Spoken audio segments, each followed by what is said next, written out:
आतापर्यंत आपण मॅथ्स 1 मधील सेट्स अँड रिअल नंबर्स हे 2 चॅप्टर कंप्लीट केले. मॅथ्स 2 मधील basic concepts in geometry and parallel lines असे 2 चॅप्टर्स कंप्लीट झालेले आहेत.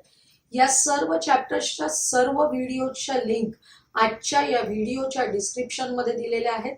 आज आपण ट्रायंगल मधील मीडियन ऑफ अ ट्रायंगल हा टॉपिक पाहणार आहोत. मीडियन हा कन्सेप्ट खरं तर आपण अगोदरपासून बघितलेला आहे 5वी 6वी मध्ये. आता आपण यावर्षी त्याच्यावर बेस एक्झाम्पल्स पण बघणार आहोत. माझ्या मते 8वी मध्ये सुद्धा मीडियन हा कन्सेप्ट झालेला आहे. बघा, the segment joining a vertex and the mid point of the side opposite to it is called a median. Segment joining vertex and the midpoint of a side opposite to vertex A is called the median of a triangle.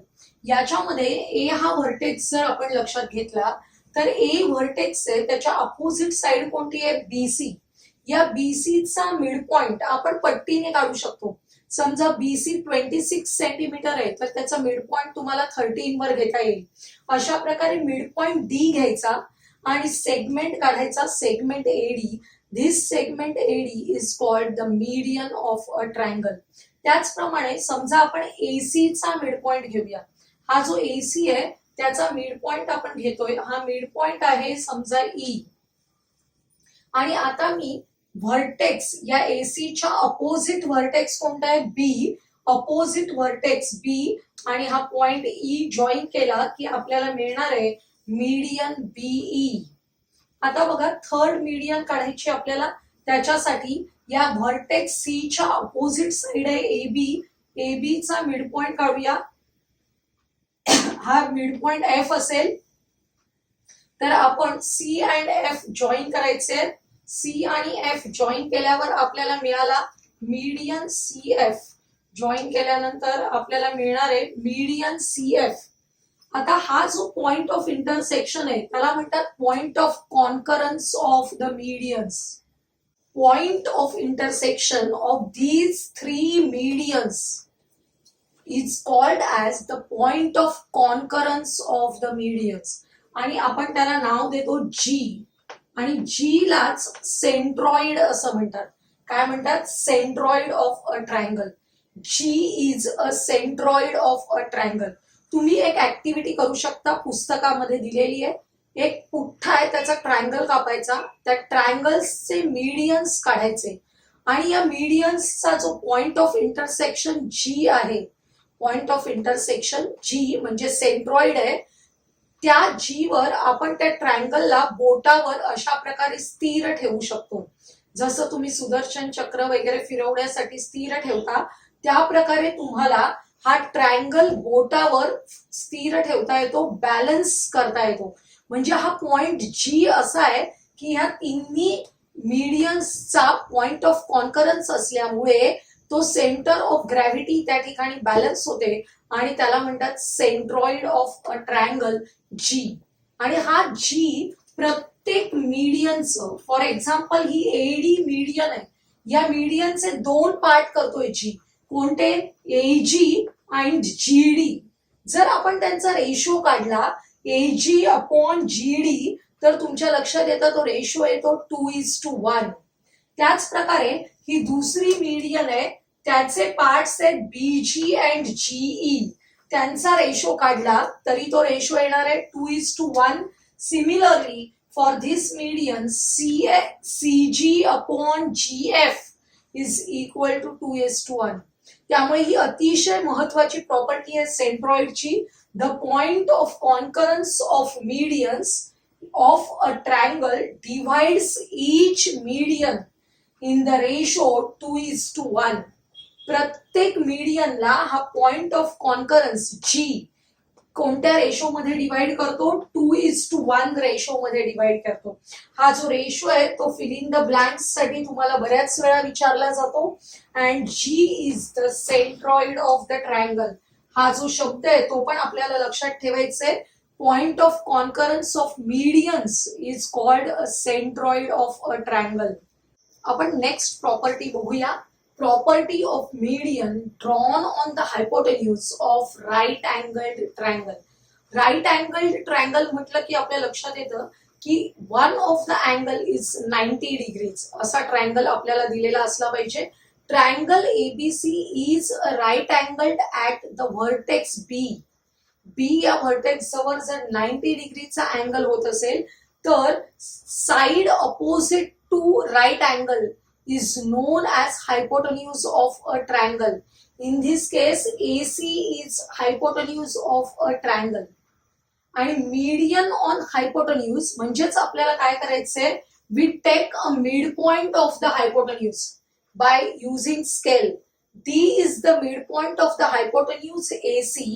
Then segment joining the vertex and the midpoint. Segment joining the vertex and the midpoint of the hypotenuse is the median on the hypotenuse. आता स्केलने तुम्ही या मीडियनची length major करायची आहे. Length of the measurement बीडी आणि AC ची length major करायची आहे. तुमच्या लक्षात येईल की जर संपूर्ण AC if AC is equal to 12 centimetre then BD is equal to 6 centimetre. तुम्ही जर वहीमध्ये ऍक्टिव्हिटी करून बघितली, काय करायचं, draw any right angle triangle, take a mid point of hypotenuse, join the opposite vertex and then measure the length of the hypotenuse and the median on the hypotenuse. Then find the relation between these two lengths. What is the relation? BD is equal to half of the AC. BD is equal to half of the AC. आता AC चा half म्हणजे हा एवढाच part होणार आहे. थोडक्यात all these 3 segments are of the same lengths. All these 3 segments are of the same lengths. Property लक्षात ठेवायची आहे, BD is equal to half of the AC. 1 ते 2 मार्काचं एक्झाम्पल आपल्याला येतं या प्रॉपर्टीवर. प्रॉपर्टी कशी लिहिली जाते बघा. In a right angled triangle the length of the median on its hypotenuse is half the length of the hypotenuse. Is half the length of the hypotenuse. समजा तुम्हाला दिलेलं आहे length BD is equal to 5.5 centimetre. Then what is the length of AC. AC ची length काढायची आहे. आपल्याला काय करावं लागेल, बीडी ची लेंथ आहे त्याच्या ट्वाइस लेंथ कशाची असणार आहे, एसी ची. 5.5 मल्टिप्लाइड बाय 2 करायचे 11 सेंटीमीटर होईल. अशा प्रकारे तुम्हाला एक्झाम्पल्स उलट सुलट विचारले जाऊ शकतात. तुम्हाला समजा दिलेला आहे याच्यामध्ये की हा जो आहे बीसी, या बीसी ची लेंथ आहे 5, इथे एबी ची लेंथ आहे 12. Find the length of the median on hypotenuse. काय करावं लागेल, we have to first find length of AC by using Pythagoras theorem. AC square is equal to AB square plus BC square.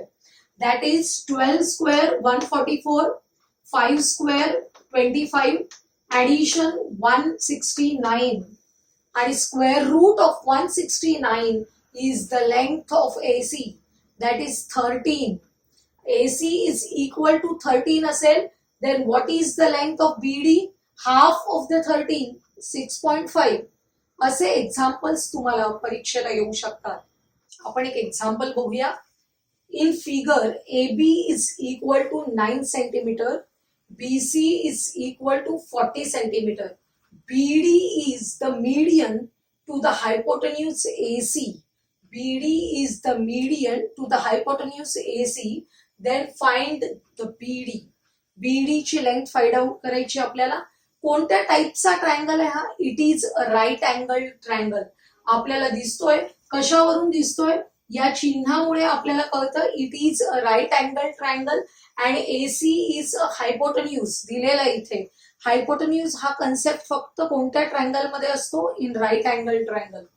In this right angle triangle, two sides are given. We have to find the length of the hypotenuse first by using Pythagoras theorem.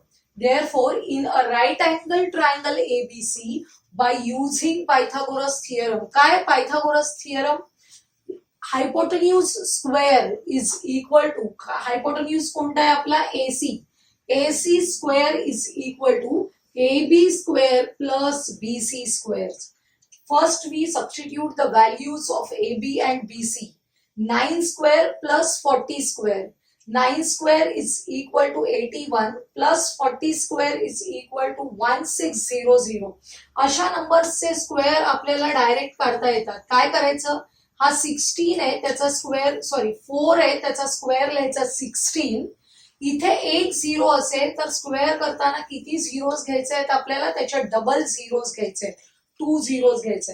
त्यामुळे 1600 असा square येणार आहे. Addition झाली 1681. Square root of 1681 आपल्याला काढायचंय. वेगवेगळ्या methods आपण शिकलेलो आहोत. फॅक्टरायझेशन मेथड आहे किंवा डिव्हिजन मेथड आहे, पण त्याही पेक्षा सोपं आहे की आपण अंदाजे काढू शकतो. हा कशाच्या जवळ असलेला आहे, 1600च्या जवळ आणि युनिट्स प्लेसला 1 असलेला स्क्वेअर आहे. हे कधी पॉसिबल आहे, it is only for 41. Therefore AC is equal to 41.